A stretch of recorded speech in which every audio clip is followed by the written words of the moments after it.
Welcome to the Film Jerk Podcast. I am your host, Edward Havens.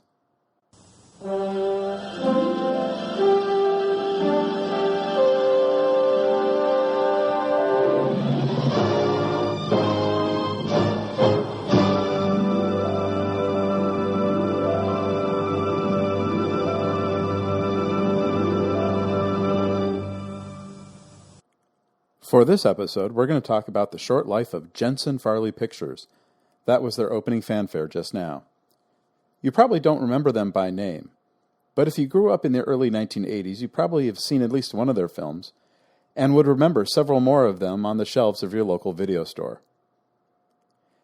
Jensen Farley Pictures was founded in Salt Lake City, Utah in 1980 by Rayland Jensen, who had previously founded the infamous 1970s distribution company Sunn Classics, and Clair Farley, one of the executives at Sunn Classics. You remember Sunn Classics, right? If you're a child of the 70s, you remember their movies with catchy titles like In Search of Noah's Ark and The Bermuda Triangle and The Lincoln Conspiracy. What kid wouldn't want to see The Outer Space Connection? Sunn Classics, a division of Schick Razor Company, made cheap second-rate movies with dramatic titles meant to steal your $2 from your wallet before you realized how much you had been conned.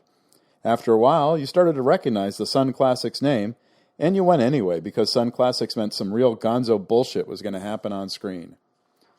In 1980, the Schick Razor Company sold Sunn Classics to Taft Broadcasting, and Jensen left the company he founded to start up a new one. But unlike Sunn Classics, and, rather strangely for a film company based in Utah, the Jensen Farley Film Library would consist mainly of horror films and sex comedies, films that were very much in vogue during that time. However, despite some of the minor successes their films would achieve at the box office, Jensen Farley would be bankrupt in 3 short years, having been able to put their footprints on but 19 films. Let's take a look at them. Their first release was in September 1980, The Agency, a Canadian-made thriller directed by George Kanzander. The $6 Million Man's Lee Major starred as an ad agency creative manager who discovered his boss, played by Robert Mitchum, is using subliminal advertising to manipulate elections. The film also featured the great Saul Rubinek in his first major film role, a role that he would be nominated for a Genie Award for Best Supporting Actor, and a post-Superman Valerie Perrine. Of the $4 million budget for the film, nearly 1/4 of it went to its 2 main stars. Mitchum would earn a cool $500,000 for his efforts, while Majors would earn $425,000, or about half of what he would be earning for an entire season of The $6 Million Man at that time. The Agency would only get a small regional release before it was licensed to HBO, and there was no publicly available records for how much it had grossed in theaters. It would be a couple more years before box office figures would become something the average member of the public would have any immediate access to thanks to shows like Entertainment Tonight. But today you can watch The Agency for free on Amazon Prime Video if you like, if you're a Prime member, or you can find multiple versions of the film for free on YouTube. Jensen Farley's next film, 1981's The President Must Die, was a documentary purporting to expose the cover-up of the JFK assassination conspiracy. In a February 1980 article in Parade magazine, the writer of The President Must Die explained how the movie came to be. He explained how, before production even began, researchers were sent out to cities across the nation to ask average citizens how they believed Kennedy was killed. After feeding our data into the computer, he explained, we went to the conspiracy theory, the premise that was closest to what the majority believed. But what if the computer had pinned the blame solely on Oswald? Well, we would have gone with that angle instead, he said. We're interested in drama, not politics. How well the film did, we will never know. Again, there's no public information for how ticket sales went. And since its theatrical release, the film has never been released in any format on home video, although it was allegedly syndicated to independent television stations in the early 1990s. But there's nothing available for it outside of a picture of a one-sheet and a few scans of a newspaper ad from when it played in Phoenix, Arizona. Private Lessons, released in August of 1981, would become Jensen Farley's first hit film.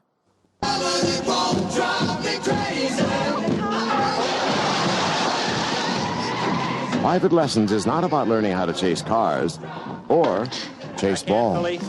Backhand. Yes, sir, Mr. Travis. Why don't you come and visit me tonight after I've finished with the dishes? We could talk. Private Lessons is all about growing up and learning how to chase women.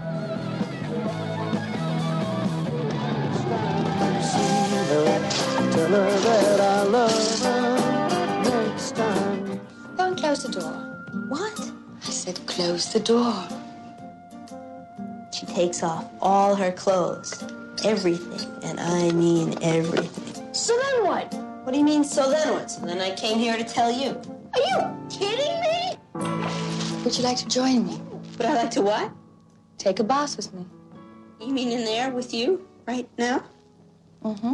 You what? You asked her to marry you? What are you, sick?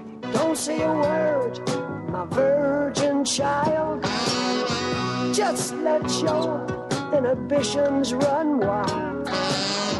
The secret is about to unfold. Upstairs before the night's too old. Sometimes Boy Meets Woman is more fun than Boy Meets Girl, but he has a lot more to learn before graduation day. She didn't think she was going to love this assignment. Sylvia Christel in her sexiest role since Emmanuel. He was much better off in Cincinnati. Howard Hessman, TV's Johnny Fever, gets his own private lesson. What happened to him should happen to you. Eric Brown, the luckiest kid on the block. Your own fantasies come to life in Private Lessons. With music performed by Rod Stewart, Eric Clapton, Air Supply, and others. Sylvia Christel, the star of the 1970s softcore hit Emmanuel, stars as an illegal immigrant housemaid who seduces the 15-year-old son of her employer. The film also stars WKRP's Howard Hessman and Ed Begley Jr. Made on a budget of $2.8 million, Private Lessons would become their biggest hit, making more than $26 million. The only thing worth noting about the film now, beside Howard Hessman's bad haircut and mustache making him look like the sad older brother of J.K. Simmons' J. Jonah Jameson, is that this was the first major American movie shot by cinematographer and future Speed and Twister director Jan de Bont. September 1981 would see the release of The Boogans, a rather tepid horror film produced by Charles E. Sellier Jr., who 3 years later would go on to direct the infamous Silent Night, Deadly Night. Shot outside Park City, Utah on a budget of $600,000, The Boogans is about 4 construction workers who unwittingly unleash a group of reptilian creatures from a long-abandoned mine. The film would gross $4 million after a series of regional releases. It's the screenwriting debut of Jim Koff, who would later go on to write the Richard Dreyfuss Emilio Estevez hit Stakeout, the cult horror classic The Hidden, and the original Rush Hour movie, as well as co-create the TV show Grimm. But here he used the pseudonym Bob Hunt. Another horror film, Madman, would get an initial theatrical release in Detroit and Wilmington, Delaware, in January of 1982, a full year before it would open in major cities like New York or Los Angeles. Another horror film, Madman, would get an initial theatrical release in Detroit and Wilmington, Delaware in January of 1982, a full year before it would open in a major city like New York or Los Angeles. Madman, which like 1981's The Burning is based on a New York urban legend of something called the Cropsey Maniac, stars Paul Ehlers as Madman Mars, an axe-wielding murderer who stalks a group of campers in the woods. Also starring Galen Ross from Dawn of the Dead, it is said that Madman, made at a budget of $350,000, was a drive-in hit, but there are no box office numbers currently available for the film. 3 months later, Jensen Farley would release the lackadaisical Canadian drama If You Could See What I Hear. Directed by Eric Till, who would later direct Brian Dennehy as serial killer John Wayne Gacy in a TV movie, as well as 16 episodes of Fraggle Rock, If You Could See What I Hear starred a pre-Beastmaster Mark Singer as real-life blind Canadian musician Tom Sullivan.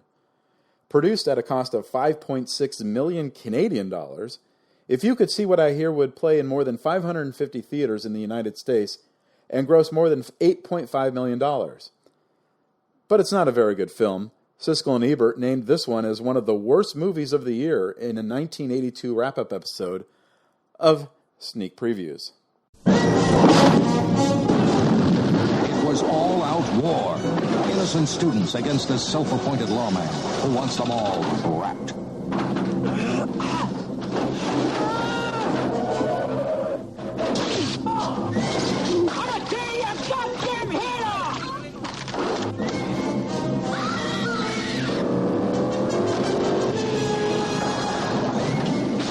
They were unwilling witnesses. Now, anywhere they run, any place they hide, anytime they stop, they're trapped. Want to report a murder. Trapped, starring Henry Silva as a one-man death machine.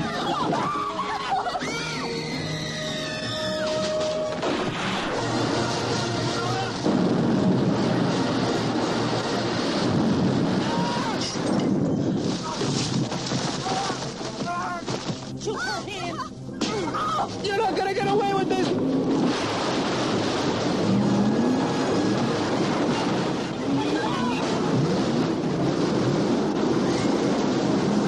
I'll kill you, bastard!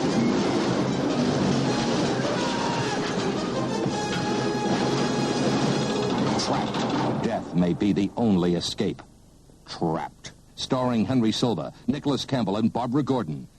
The following month would see the release of Baker County, USA, which, incidentally, was only partially shot in the USA thanks to Canadians' then-popular tax shelter filmmaking rules.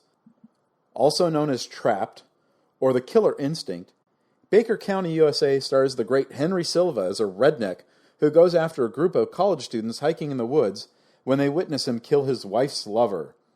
One of the hikers is played by Nicholas Campbell, who, the following year, would be featured in what many consider to be his signature role as Frank Dodd in fellow Canadian David Cronenberg's masterful adaptation of Stephen King's The Dead Zone.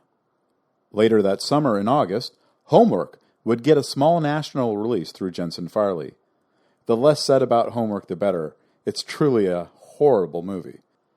It's yet another older woman fucks an underage boy story, which was only released due to the career resurgence of Joan Collins, thanks to the hit TV show Dynasty. The day before the film's premiere, several of the stars of the film sued to have their names removed from the film. Collins did not like that the advertising was centered around her, since her role was a minor supporting role, and the major sex scene between her and the young boy had been shot with a body double. Another actor in the movie, Betty Thomas, who had also broken into the zeitgeist thanks to NBC's smash hit Hill Street Blues after this film had been made, claimed that the film she signed up for was not the final film and that her participation had been made under false pretenses. But the courts mostly disagreed with their arguments. The only verdict positive to any of the actors was that Jensen Farley was ordered to stop using the advertising that depicted Miss Collins nude. But a half-naked Collins on the initial poster helped catapult the film to a $1.35 million gross in just 262 theaters its opening weekend, a $5,215 per-screen average. For comparison's sake, 2 years later, in October 1984, The Terminator would have a $4 million opening weekend on slightly more than 1,000 screens, for a $4,000 per-screen average. On a per-screen average, more people wanted to see a naked Joan Collins than a naked Arnold Schwarzenegger. Later that fall, Jensen Farley released Jamie Hughes' The Gods Must Be Crazy. Wait a second, Havens. The Gods Must Be Crazy? The most successful foreign film ever released to that time? I must have my information wrong, because you distinctly remember The Gods Must Be Crazy being released by 20th Century Fox Classics, and that it opened in the fall of 1984. And you're actually correct. 20th Century Fox Classics did release The Gods Must Be Crazy on October 26, 1984, at the Music Hall Theater in Beverly Hills and the 68th Street Playhouse in New York City. But that was not the initial American theatrical release of The Gods Must Be Crazy. Jensen Farley originally released the movie in Miami, San Antonio, and several other secondary markets in the fall of 1982, where it was sold, shockingly, as a sexy comedy. Not unlike their salacious advertising for homework, their primary focus on the posters, trailers, and newspaper ads was around a scene where the heroine falls into a river and needs to take her clothes off to dry them. The film didn't do very well in that first wave, but someone at Fox happened to catch the film and liked it. When Jensen Farley went into bankruptcy proceedings in early 1984, Fox was able to pick up the American film rights for a song. The marketing was completely changed, and the rest was cinematic history. Ironically, this would not be the only time director Jamie Hughes would have trouble releasing a Gods Must Be Crazy movie in the United States. The film's sequel, the aptly titled The Gods Must Be Crazy 2, was originally set up to be released by the Weintraub Entertainment Group, whom we covered on our first episode 2 weeks ago. But they went bankrupt in 1990 before that film could be released. Columbia Pictures would end up buying the sequel for a song and release it to theaters a year later, but that sequel would not come remotely close to seeing the same kind of success as the first film. Jensen Farley's only animated feature was November 1982's The Last Unicorn, featuring the vocal talents of Alan Arkin, Renee Auberjonois, Jeff Bridges, Mia Farrow, Paul Frees, Robert Klein, Angela Lansbury, Christopher Lee, and Keenan Wynn. This Rankin-Bass production would become legendary, if only because shortly after this film was completed, Hayao Miyazaki would hire most of the film's Japanese crew to make Nausicaa of the Valley of the Wind, and that team would then go on to form the core group of animators who established Studio Ghibli. Made on a TV budget of $3.5 million, compared to the $5.7 million for The Secret of NIMH and $12 million for Disney's The Fox and the Hound, then the biggest budgeted animation film of all time, The Last Unicorn would go on to gross nearly $6.5 million during its abbreviated 3-week theatrical engagement during the Thanksgiving season.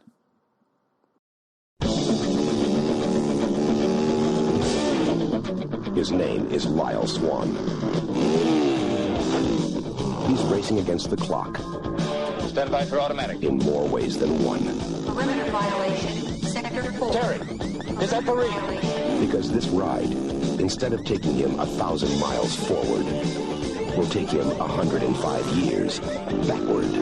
Dr. Savage, Rayland. Sector 2. Perimeter violations. Abort. Send back. Time Rider, the adventure of Lyle Swan. If I'm right, sir, he stepped out around 1875. Man, am I glad to see you. He just happened to be in the right place at the wrong time. I was wondering if maybe you could show me on this map here where I am. And fate gave him a present. Hey, you okay? Of the past. Where are you going? Only trouble was, he didn't know it.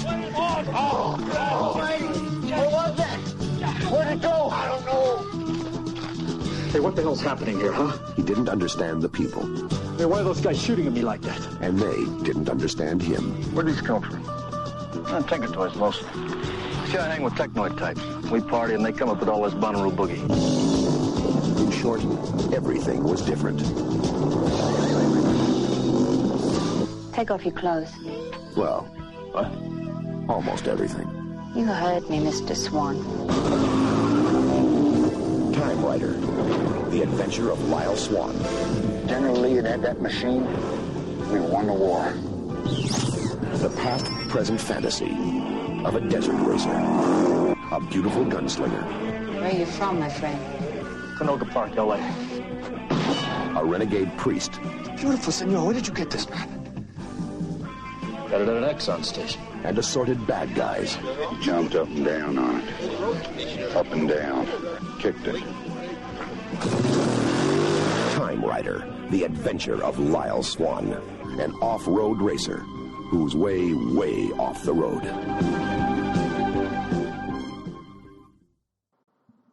William Deere's Time Rider, The Adventure of Lyle Swan, was Jensen Farley's big Christmas 1982 movie. Co-written with Michael Nesmith of the Monkees, Time Rider tells the story of a famed dirt biker who, during a big race in Baja California, is accidentally transported back to the Old West of 1877, November 5th to be precise, which astute film lovers would recognize as the date Marty McFly kept traveling to in the various Back to the Future movies. You may also recognize November 5th as the date H.G. Wells travels forward in time to San Francisco in Time After Time. And what a great cast Deere assembled for his film.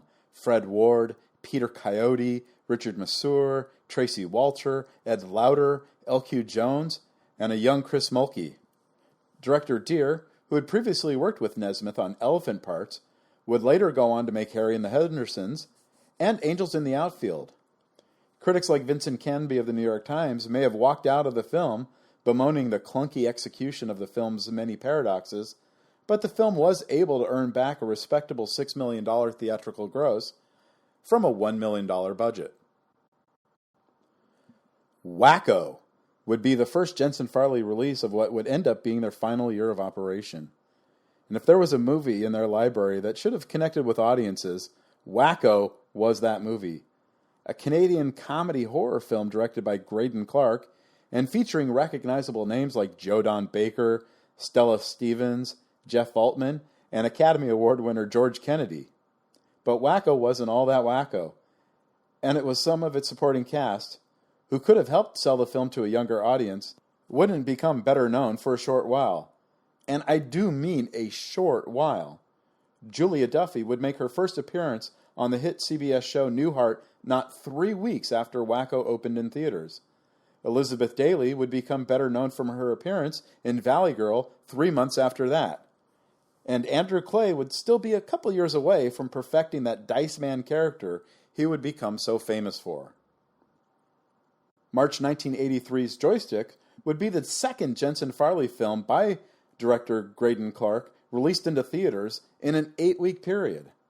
Joystick also featured Joe Don Baker and Scott McGinnis from Wacko, and it took just 13 days to make.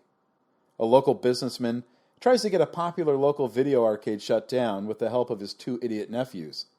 Although it's probable they didn't know what they were getting into when the movie was about to go into production, Midway Games helped the filmmakers by approving the use of some of their most popular games, including Pac-Man and Satan's Hollow, as well as the then unreleased Super Pac-Man for the climactic video game challenge at the end. Clark may not have been a very good filmmaker, but he does deserve kudos for helping get some young actors some of their earliest roles. Joysticks would become one of the earliest films for John Grease, who would later go on to star in Real Genius and Napoleon Dynamite, Corinne Bohrer, who would go on to make Police Academy 4 and vice versa, and John Deal, best known as Detective Zito on Miami Vice. And there was a copious amount of nudity, thanks to the appearances of Playboy playmate Kim Malin and an actress known as Kim J. Michelle, for whom this is her sole known appearance in any medium. The $300,000 production would go on to make more than 13 times that amount in its theatrical release. March 1983 would also see the release of Curtains, yet another Canadian tax shelter production horror film. Producer Peter R. Simpson, fresh off the success of 1980's Canadian tax shelter production horror film Prom Night, wanted to make a slasher film for adults, and set out to defy expectations of what quickly became a tired genre. John Vernon, the beloved Dean Wormer from Animal House, stars as celebrated filmmaker Jonathan Stryker, who is hosting a group of potential actresses for his next movie at his remote mansion, several of whom will end up being murdered, possibly by the muse of the director, who had herself committed in a mental institution in preparation for her film role, only to learn that the director is auditioning other women for that very role. Samantha Egger, the star of Dr. Dolittle, who also appeared prominently in David Cronenberg's The Brood, and Michael Wincott, who would later star in Talk Radio and The Crow, are also featured here. The troubled film started production in late 1980 and saw its original director leave after only half of the film had been completed. The film is unique in that it's presented in 2 acts, with different end credits for each act, because each director put their own imprint on their part of the film, neither style matching or complementing each other. Because neither filmmaker had directed a clear majority of the film, a pseudonym was used for the movie. Jonathan Stryker, the name of John Vernon's film director character. May's Chained Heat was yet another entry in the women in prison exploitation genre, although this one did garner a bit more publicity than most because of the inclusion of genre fan favorites Linda Blair, Sybil Danning, Tamara Dobson, and Stella Stevens. Dismissed by critics as being too campy and silly, and bemoaned by gay rights groups for its adverse and formulaic portrayals of lesbians as vicious predators, audiences made this a minor hit, grossing a little more than $6 million on a budget of slightly less than $1 million. July's Triumphs of a Man Called Horse was the third part of the Man Called Horse series nobody asked for, but you got anyway. As you may remember, Richard Harris starred in the first two movies in the 1970s about an Englishman who becomes chief of the Sioux Nation. Both 1970's A Man Called Horse and 1976's Return of a Man Called Horse were box office hits. So why not a part 3? Because Harris would only make a token appearance at the start of the film, most of the film would be carried by Horse's son Coda, who would be played by Michael Beck, the Ted McGinley of the early 1980s. Put Michael Beck in a movie and watch that movie die. After making a splash in Walter Hill's exceptional 1979 film The Warriors, the milquetoast Beck would crash and burn in Xanadu, then Battle Truck, also known as Warlords of the 21st Century, then Megaforce, and then here in Triumphs of a Man Called Horse, before his film career was basically killed off by a little movie called The Golden Seal. Beck would be regulated to guest turns on television series for the next 35 years. Beck was bad, the script was bad, the direction was bad, the whole film was bad, and it disappeared from theaters very quickly. July's Off the Wall is the most oddball title of the library of Jensen Farley. It was produced by Frank Mancuso, who had previously produced the second and third installments of the Friday the 13th franchise. Directed by Rick Freebird, whose previous movie was the Dabney Coleman satire Prey TV. Stars Paul Sorvino and Patrick Cassidy and Rosanna Arquette. It's a simple enough story. A young woman frames two hitchhikers for her crimes, but then tries to break them out of jail after feeling a bitter remorse for her actions. And Mancuso's father was a big shot in Hollywood. Frank Mancuso Sr.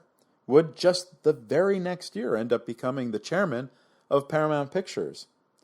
So why didn't a company like Paramount do a negative pickup for this like they did with the Friday the 13th movies? Probably because this film is so bad, one of the few reviews you can find for the film is by the late great Roger Ebert, who called the movie one of the most lame-brain movies of recent memory. And we end Jensen Farley's run as distributor of movie pictures with two films that they were supposed to have distributed had they not gone bankrupt when they did. 40 years ago, he was the hero of the day, until the system knocked him out of the skies. Flying without a pilot's license. Wearing underwear in public. 40 years ago, he said he'd never fly again. And for good reason. I couldn't even tell the good guys from the bad guys. But when his country calls... We need you badly, Captain Invincible. We need you now. Real badly. When the evil Mr. Midnight threatens America... Today in New York. Tomorrow the world. It's time for the return of Captain Invincible, the hero who's forgotten how to fly, how to use his amazing computer brain, forgotten how to control his magnetic ability. What the world needs now is a shining hero. What the world needs now is a glory man who will fly down and save the day. It's the return of Captain Invincible, legend in leotards, cape contender, and man of magnet. Magnet on! Fighting evil. Fighting booze. Choose your booze. Let's hit the red eye. Why? There's nothing sicker in society than a lack of liquor and sobriety. So, drink, and Fighting Bull. The return of Captain Invincible. Everything's going to be just great again. Captain Invincible. That's so. Philippe Mora's Australian musical superhero comedy featuring Alan Arkin and Christopher Lee would eventually become a cult classic, but it never actually got an official theatrical distribution release in the United States. After running test screenings in Phoenix under the title Legend in Leotards and in Wichita earlier in the year, Jensen Farley filed for bankruptcy literally the week this was supposed to come out. Mora has been quoted saying prints of the film had already started arriving in theaters when the bankruptcy proceedings began, which effectively blocked its being able to be shown in theaters. The film would sit on the proverbial shelf for years until Magnum Entertainment finally put the movie out on VHS 6 years later. The Vals was supposed to capitalize on the Valley Girl craze of the early 1980s. Featuring Chuck Connors, Sonny Bono, and John Carradine, The Vals tells a story of 4 clueless young women who decide to cheat a couple of drug dealers to raise funds to save an orphanage. Vestron Home Video would finally make this a direct-to-video release in 1986. And if you're really interested in seeing it, it's rather easy to find in all its pan and scan glory on YouTube. But it has none of the style, the charm, or the wit of that other Valley Girl movie that did get released into theaters in 1983. So, what happened? Why did Jensen Farley go broke? Like many independent distributors before and after, they saw an unexpected early success and picked up the wrong titles in the hope that lightning would strike twice. Private Lessons was able to make $26 million while never playing in more than 225 theaters. Their next biggest hits, If You Could See What I Hear and The Last Unicorn, would not even gross $10 million while playing in more than double the theaters at their widest releases. In the fall of 1983, Jensen Farley's financial situation had deteriorated to a critical point. In October, Mr. Jensen and Mr. Farley flew to New York City to meet with their financial advisors and their largest creditors to seek their cooperation while they attempted to restructure their business. But on December 30th, they filed for Chapter 11 bankruptcy in the United States District Court in the District of Utah. Jensen Farley did not have their own video label, contracting out their titles to other companies like Vestron Home Video, so they had little ancillary income post-theatrical. Depending on the deal, the theatrical distribution rights can range from hundreds of thousands of dollars to the low millions.